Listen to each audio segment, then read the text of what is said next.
6장 11절로부터 16절까지의 말씀 함께 보도록 하겠습니다. 내 손으로 너희에게 이렇게 큰 글자로 쓴 것을 보라. 무릇 육체의 모양을 내려 하는 자들이 억지로 너희에게 할례를 받게 함은 그들이 그리스도의 십자가로 말미암아 박해를 면하여 함뿐이라. 할례를 받은 그들이라도 스스로 율법은 지키지 아니하고 너희에게 할례를 받게 하려 하는 것은 그들이 너희의 육체로 자랑하려 함이라. 그러나 내게는 우리 주 예수 그리스도의 십자가 외에 결코 자랑할 것이 없으니 그리스도로 말미암아 세상이 나를 대하여 십자가에 못 박히고 내가 또한 세상을 대하여 그러하니라. 할례나 무할례가 아무것도 아니로되 오직 새로 지으심을 받는 것만이 중요하니라. 무릇 이 규례를 행하는 자에게와 하나님의 이스라엘에게 평강과 긍휼이 있을지어다. 아멘. 이는 하나님의 말씀입니다. 예, 오늘은 종교개혁주일입니다. 여러분 종교개혁주의를 하면은 가장 먼저 생각나는 사람이 누군가요? 예, 마틴 루터죠. 그도 그럴 것이 어떻습니까? 중세교회, 부패하고 타락한 교회, 또 하나님의 말씀과 복음에 반한 그런 행위를 저지르며 또 특히 면죄부를 판매하던 그런 교회의 모습에 대하여 마틴 루터가 1517년 10월 31일 비텐베르그 성당 문 앞에 95개조의 그런 방방문을 붙이면서 이 종교개혁이 시작이 되었기 때문인 것입니다. 그래서 이 마틴 루터의 종교개혁이 중세교회에 대한 그런 종교개혁의 시발점이 되어서 여러분들이 잘 아시는 켈빈이라든가 또 쯔빙글리 같은 그런 여러 종교개혁가들이 등장하게 되는 것을 보게 되고요. 또 이러한 종교개혁의 토대 위에 저희 교회와 같은 이런 개혁 교회들이 생겨났기 때문인 것입니다. 근데 당시 이 마틴 루터가 종교개혁을 성공적으로 수행할 수 있었던 가장 큰 이유는요, 계속해서 자신을 괴롭혀왔던 그런 구원에 관한 문제에 대한 답을 발견했기 때문인 것입니다. 사실 그는 고해실에 들어가서 자신의 죄를 고백하고 참회하더라도 여전히 죄책감에서 자유롭지 못한 자신의 모습을 발견하게 됩니다. 그래서 자신을 괴롭혔어요. 뿐만 아니라 의롭지 못한 인간이 어찌 의로우신 하나님 앞에서 그 하나님을 기쁘시게 할 수 있을 것인가, 이러한 문제와 계속 씨름을 하였습니다.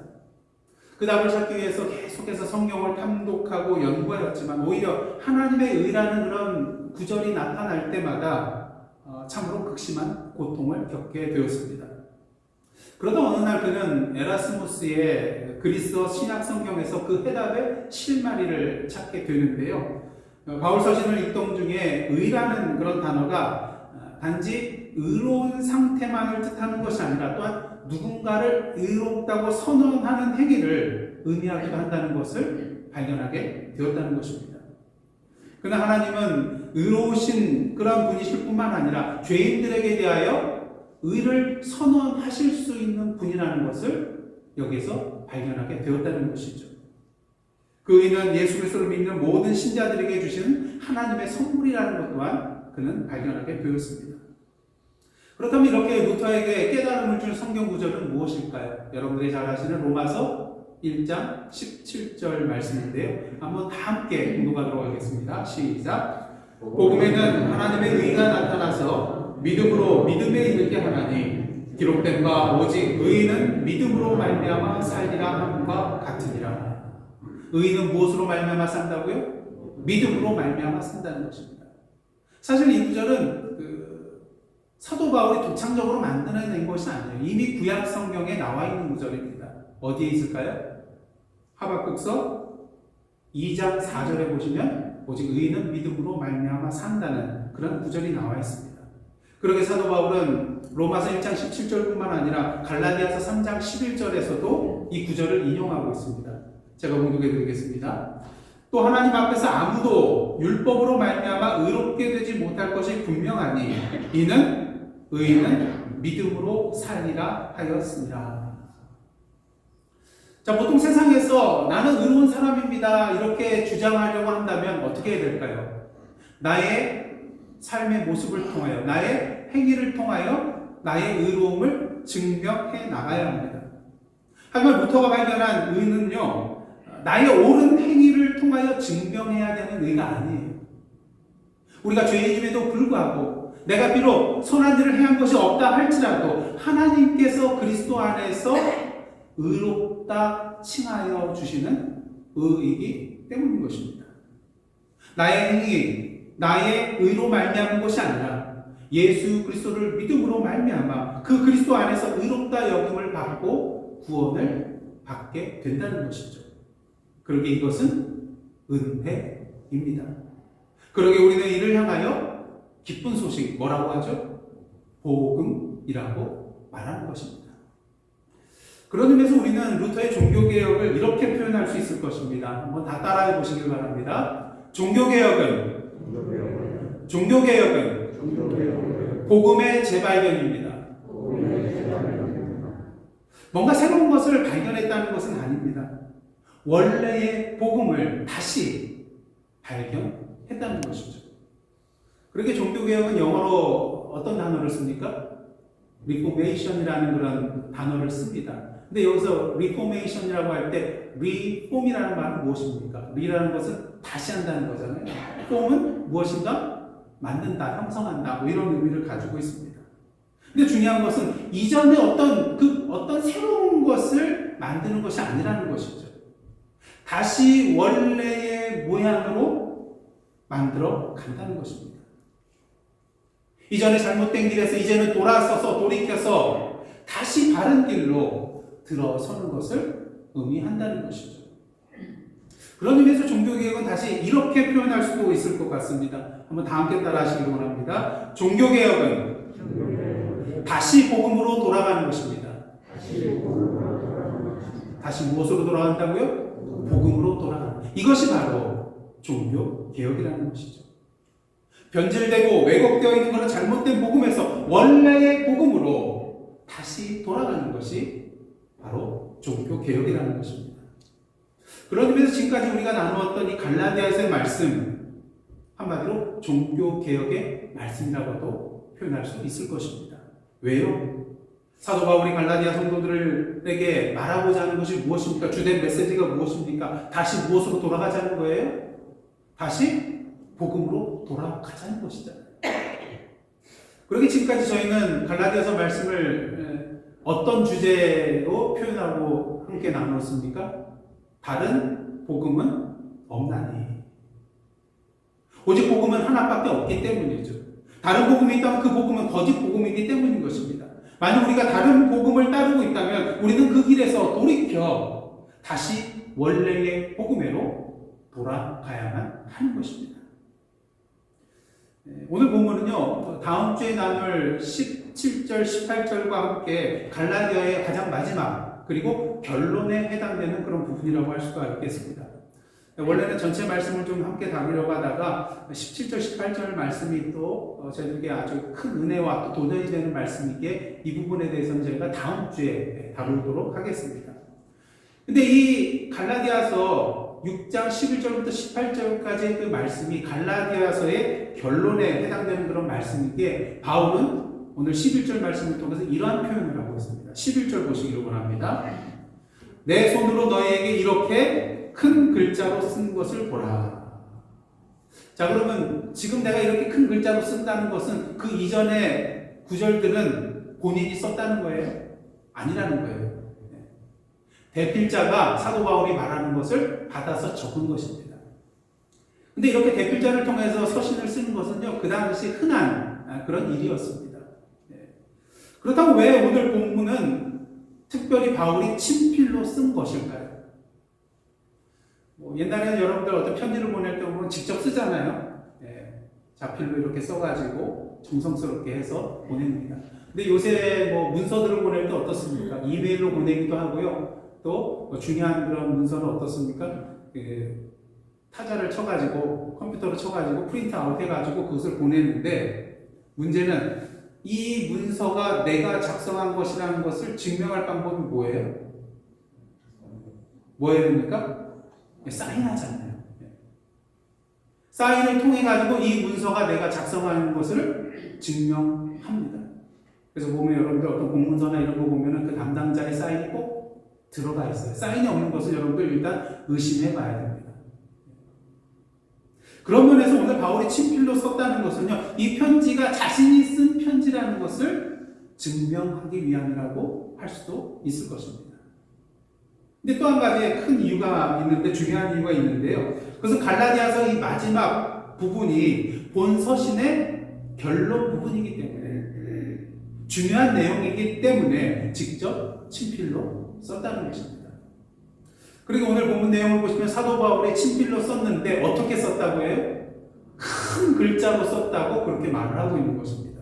물론 사도 바울이 시력이 나빴기 때문에 큰 글자로 썼을 수도 있겠지만 그보다는 이 본문의 내용을 강조하기 위해서 큰 글자로 썼다는 것이죠. 오늘날로 말하면 우리가 강조할 때 어떻게 합니까? 다른 글씨보다는 좀 더 큰 글씨체를 선택을 하고요. 또 그냥 일반 체가 아니라 볼드체, 두꺼운 볼드체를 사용을 합니다. 그리고 옛날에는 뭐 그냥 잉크 검정밖에 없었지만 요즘은 어때요? 글씨를 색깔별로 해가지고 뭐 빨간색이나 파란색을 눈에 잘 띄게 합니다. 그리고 더 중요한 건 어떻습니까? 형광펜을 끈에다가 칙 긋고 하이라이트를 하게 되죠.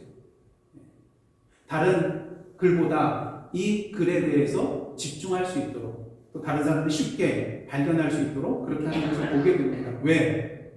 중요한 것이니까. 이렇게 하면 바울은요, 가장 먼저 당시 갈라디아 교회에 들어와서 잘못된 복음으로 성도들을 미혹해 한 율법주의, 거짓 교사들에 대해서 간략하게 요약을 해주고 있습니다. 그러니까 여러분들 어떻습니까? 시험 공부하다 보면은 뭐 이렇게 시험 공부할 시간이 없으면 뭘 봐요? 요약본. 뭐가 중요한지. 그래서 거기에 해당되는 게 바로 12절, 13절입니다. 그동안 거짓 교사들에 대해서 어떠한 자들인가를 계속해서 얘기해왔지만 이제 사도 바울이 엑기스를 모아가지고 여기서 설명을 해주고 있는 거예요. 12절, 13절 보시겠습니다. 무릇 육체의 모양을 내려하는 자들이 억지로 너희에게 할례를 받게 함은 그들이 그리스도의 십자가로 말미암아 박해를 면하려 함뿐이라. 할례를 받은 그들이라도 스스로 율법은 지키지 아니하고 너희에게 할례를 받게 하려 하는 것은 그들이 너희의 육체로 자랑하려 함이라. 그들의 육체의 할례를 강조하는 데에는 크게 두 가지 이유가 있는 것을 우리가 이 본문을 통해서 보게 됩니다. 첫째는요, 그들은 육체의 모양을 내려하는 자들이기 때문에 그들의 자랑은 이 내적인 면에 있는 것이 아니라 어디에 있습니까? 외적인 차원에 있다는 것입니다. 그들은 하나님께서 아브라함에게 언약의 징표로 주신 할례를 행한 것, 육신적으로 혈통적으로 아브라함의 자손인 것, 또 하나님께서 모세에게 주신 율법을 지켜 행하는 것을 그들의 뭐로 여겼어요? 자랑거리로 여겼습니다. 근데 문제는요, 그들이 육신의 할례는 행하였지만 무슨 할례는 행하지 않았어요? 마음의 할례는 행하지 않았다는 것입니다. 혈통적으로는 아브라함의 자손이 맞기는 하지만 영적인 아브라함의 자손은 아니었다는 것이죠.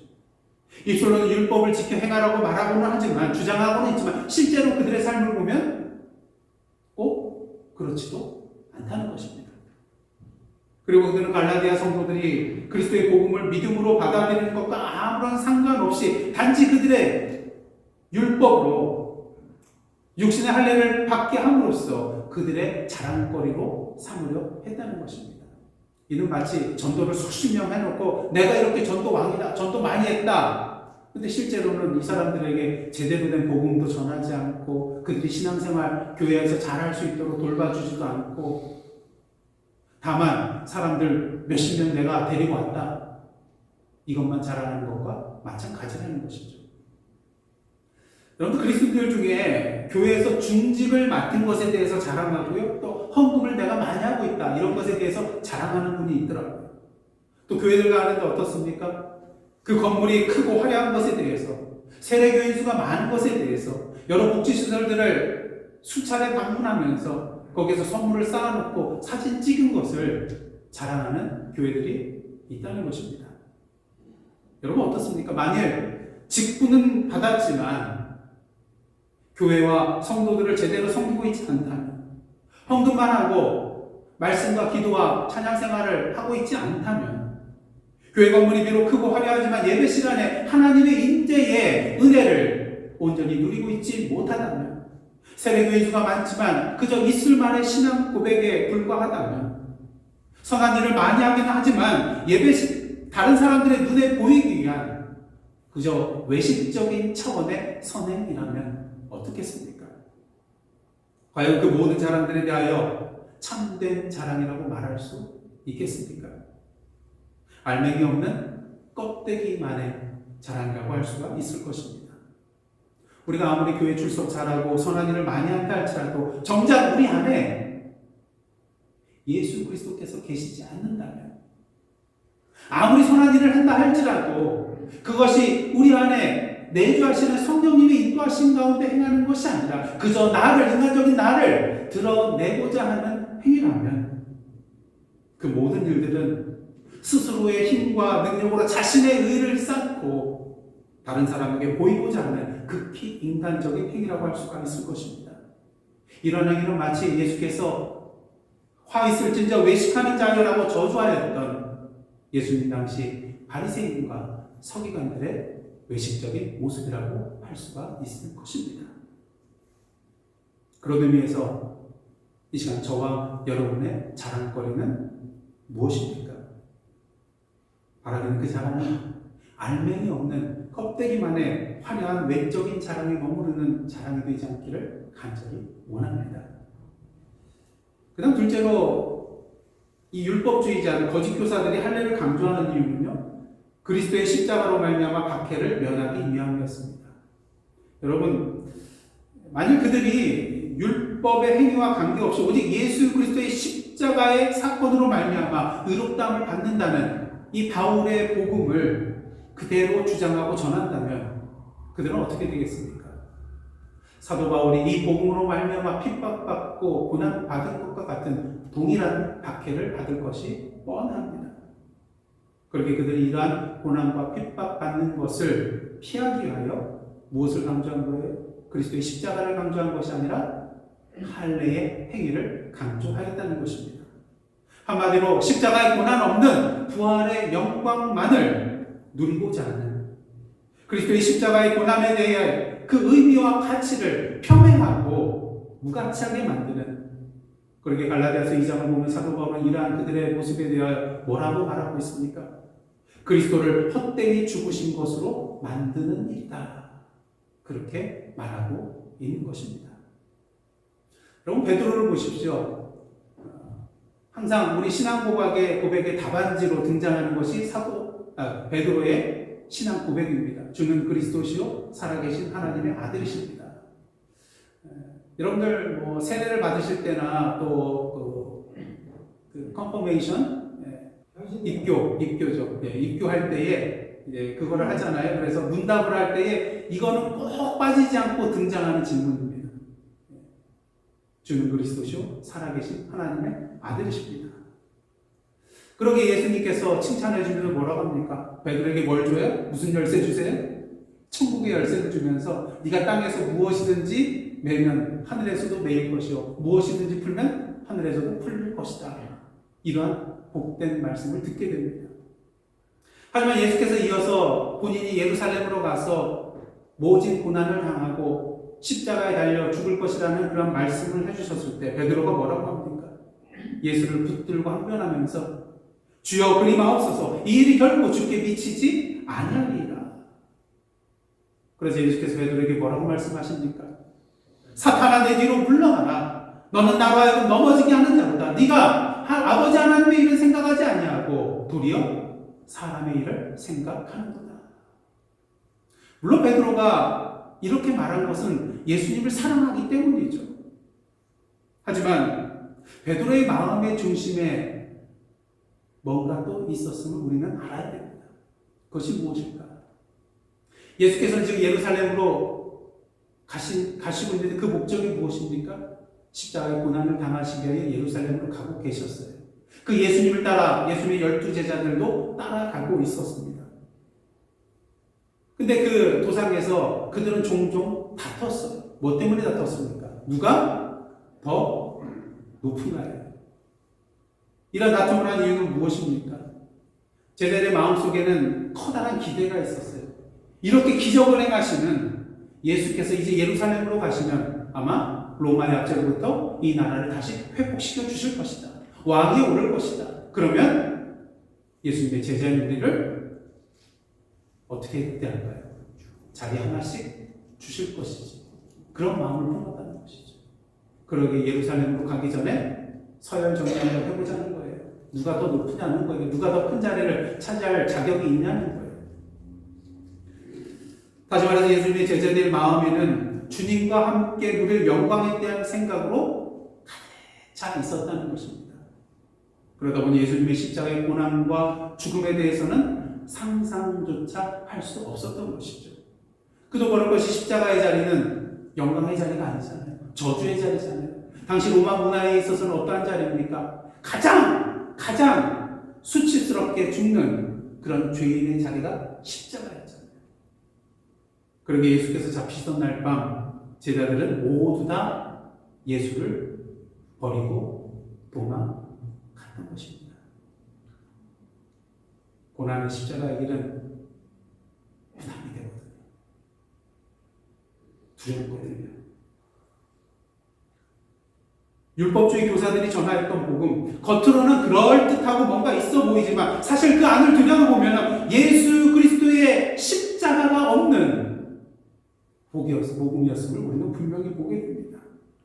그러게 예수 그리스도의 십자가가 없기에 그 복음에는 무엇도 없을까요? 부활의 영광의 복음도 없는 것이라는 것입니다. 거짓 복음이라는 것이죠. 오늘날 번영신학이 그렇습니다. 번영신학이 무엇입니까? 하나님께서는 우리를 사랑하셔서 우리가 부유하고 건강하고 행복하기를 바라신다는 그런 가르침입니다. 물론 맞는 말이죠. 하나님께서 우리를 부유케 하시고 또 건강 주시고 행복하게 하시기를 원하시는 분이십니다. 근데 문제는요, 여기에 있어요.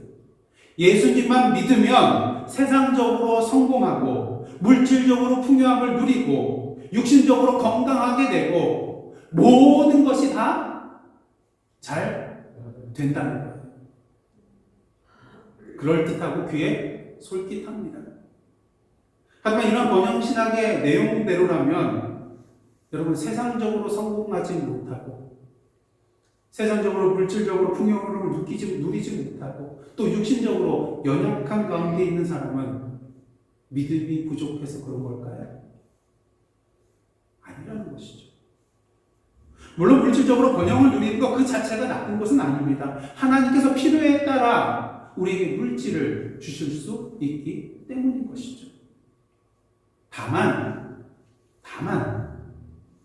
이것이 우리의 삶의 목적이 되어서는 안 된다는 것입니다. 이것이 우리의 믿음과 섬김의 대상이 되어서는 안 된다는 것입니다. 그러게 오늘도 세상적인 번영을 추구하는 이 번영신학은요, 잘못된 복음이며 거짓 복음이라고 할 수가 있다는 것입니다. 겉으로는 하나님을 믿고 섬긴다고는 하지만 사실은 물질적인 부와 돈과 다시 말해서 이 세상의 만몬을 추구하는 그 만몬을 신으로 믿고 섬기는 행위이기 때문인 것이죠. 그러게 예수께서 분명히 말씀하셨습니다. 마태복음 6장 24절입니다. 한번 다 함께 읽겠습니다. 시작. 한 사람이 두 주인을 섬기지 못할 것이니 혹 이를 미워하고 저를 사랑하거나 혹 이를 중히 여기고 저를 경히 여깁니다. 너희가 하나님과 재물을 겸하여 섬기지 못하느니라. 여기서 재물에 해당되는 헬라어는 맘모나스라는 단어인데요. 영어로 뭘까요? 바로 맘몬입니다. 맘몬은 우리의 삶의 수단이 되어야 되는데 목적이 되고 말았어요. 우리의 신이 되고 말았어요. 우리의 주인이 되고 말았어요. 예수께서 제자들에게 이런 말씀을 하셨습니다. 마태복음 16장 24절인데요. 함께 읽겠습니다. 시작. 누구든지 나를 따라오려거든 자기를 부인하고 자기 십자가를 지고 나를 따를 것이니라. 뭘 지고요? 자기 십자가를 지고 나를 것이니라. 사랑하는 성도 여러분, 복음은 예수 그리스도이십니다.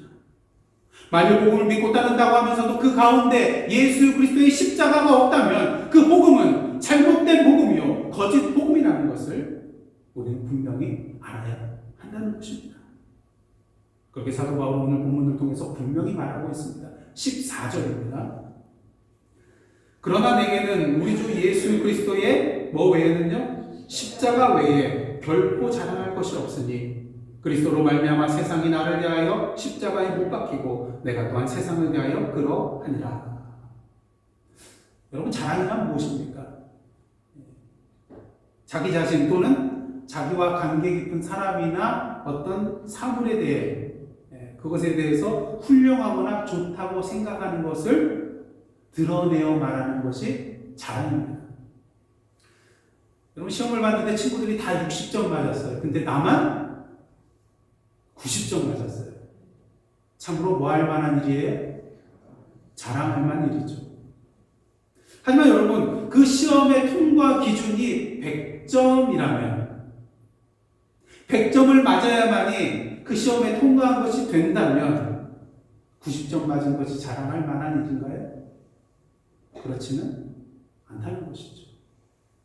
60점을 맞았든 90점을 맞았든 어쨌든 똑같이 다 시험에 통과되지 못한 것입니다. 율법주의 거짓 교사들 한번 보시기를 원합니다. 율법을 100% 지킬 수 있는 사람이 이 세상에 존재하지 않음에도 불구하고 율법의 행위로 의롭게 되고 구원받을 수 있다고 착각하면서 무엇을 자랑해요? 자신들의 육체의 행위를 자랑하고 있습니다. 시험에 통과되지 못하면서요. 자랑하고 있어요.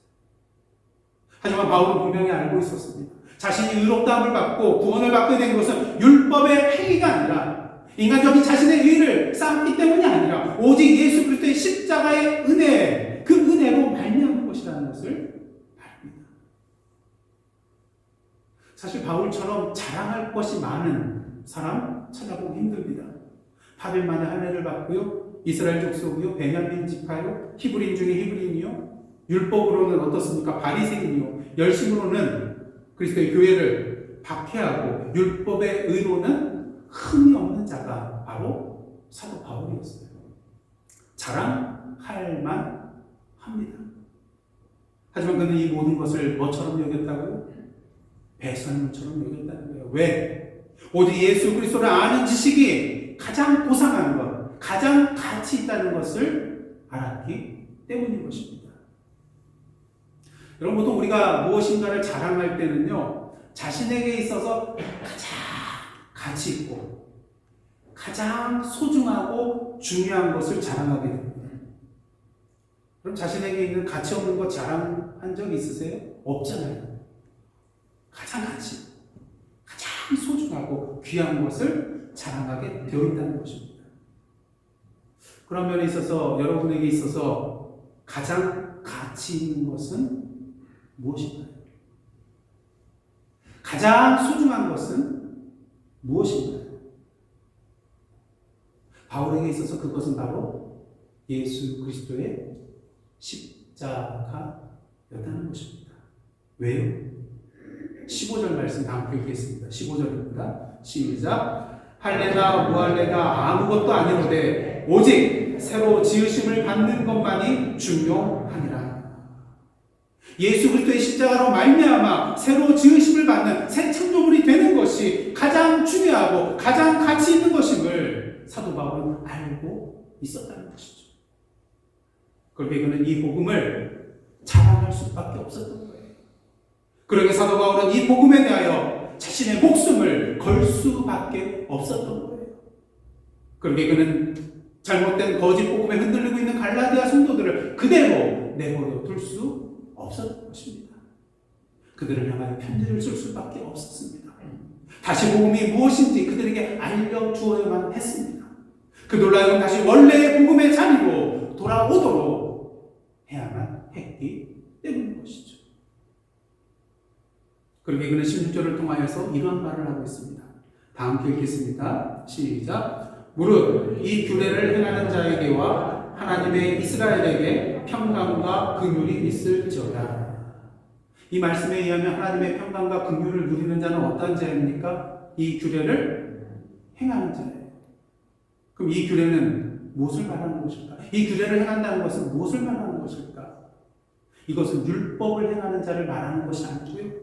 그리스도의 십자가로 말미암아 새로 지으심을 받아서 복음에 합당한 삶을 사는 자를 말하는 것입니다. 그리고 이러한 규례를 행하는 자가 어떤 자예요? 참된 하나님의 이스라엘이 되는 것입니다. 진정 하나님의 참된 평강과 긍휼을 누리시기를 원하십니까? 참된 하나님의 이스라엘 백성이 되시기를 원하고 계십니까? 만일 아직도 예수 그리스도의 십자가 외에 다른 것을 자랑하고 계시다면 그 잘못된 자랑의 자리에서 이제는 내려오시기를 원합니다. 그리고 오직 예수 그리스도의 십자가만을 가장 가치 있고 소중하게 여기며 그 예수 그리스도의 십자가만을 자랑하는 저와 여러분의 모습이 되시기를 원합니다. 오직 예수 그리스도만이 우리의 복음입니다. 세상에 다른 복음은 없습니다.